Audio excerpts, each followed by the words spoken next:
بسم اللہ الرحمن الرحیم۔ سامان کا عیب نہ چھپانا۔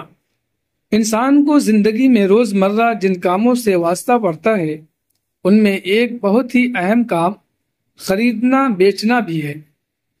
اسی سے زندگی کی گاڑی چلتی ہے۔ بظاہر یہ ایک دنیاوی کام ہے اور ایک انسانی ضرورت ہے، مگر اس کام کو انجام دینے میں اگر اللہ کے حکموں کا خیال اور رسول اللہ صلی اللہ علیہ وسلم کی روشن ہدایات کی پاسداری کی جائے تو یہ دنیاوی ضرورت عبادت بن جائے گی، اور عبادت بھی اس اعلیٰ درجہ کی کہ آدمی کو انبیاء، شہداء اور صدیقین کے درجہ و مقام تک پہنچا دے گی۔ چنانچہ رسول اللہ صلی اللہ علیہ وسلم کا ارشاد ہے، پوری سچائی اور ایمانداری کے ساتھ کاروبار کرنے والا تاجر انبیاء، صدیقین اور شہداء کے ساتھ ہوگا۔ خرید و فروخت میں تاجر کے لیے امتحان کا مرحلہ یہ ہوتا ہے کہ وہ سامان بیچ رہا ہوتا ہے، اس میں بسا اوقات عیب اور نقص ہوتا ہے، اور اس عیب کی وجہ سے اس کی قیمت کچھ گھٹ جاتی ہے۔ ایسے وقت میں ایک تاجر کی ذمہ داری ہے کہ بیچتے وقت سامان کے عیب کو ظاہر کر دے اور خریدنے والے کو بتا دے کہ اس میں یہ نقص و کمی ہے۔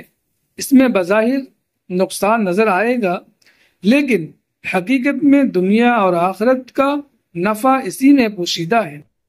اس طرح کرنے سے کاروبار میں بھی برکت ہوگی اور اللہ کی ناراضگی سے بچ جائے گا، کیونکہ رسول اللہ صلی اللہ علیہ وسلم کا ارشاد ہے کہ جس شخص نے کوئی عیب والی چیز کسی کے ہاتھ فروخت کی اور خریدار کو وہ عیب نہیں بتلایا تو اس پر ہمیشہ اللہ کا غضب رہے گا اور اللہ کے فرشتے ہمیشہ اس پر لعنت کرتے رہیں گے۔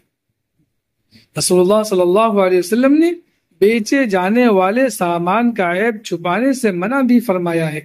چنانچہ حضرت ابو ہریرہ رضی اللہ عنہ سے روایت ہے کہ رسول اللہ صلی اللہ علیہ وسلم غلہ کے ایک ڈھیر کے پاس سے گزرے جو ایک دکاندار کا تھا۔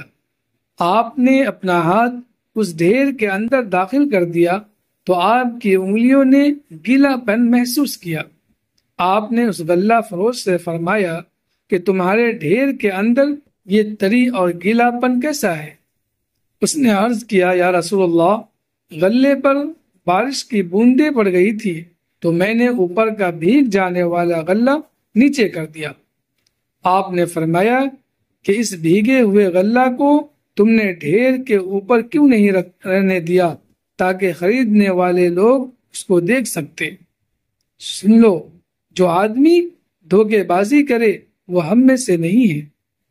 ہر مسلمان تاجر کو اپنی تجارت میں شریعت کا پاس و لحاظ رکھنا چاہیے، اس سے ہماری نیکیوں میں اضافہ ہوگا اور اللہ تعالیٰ کی ناراضگی ہم سے ہٹے گی اور ہماری مدد و نصرت کے فیصلے آسمانوں سے اتریں گے، دنیا بھی بنے گی اور آخرت بھی چمکے گی۔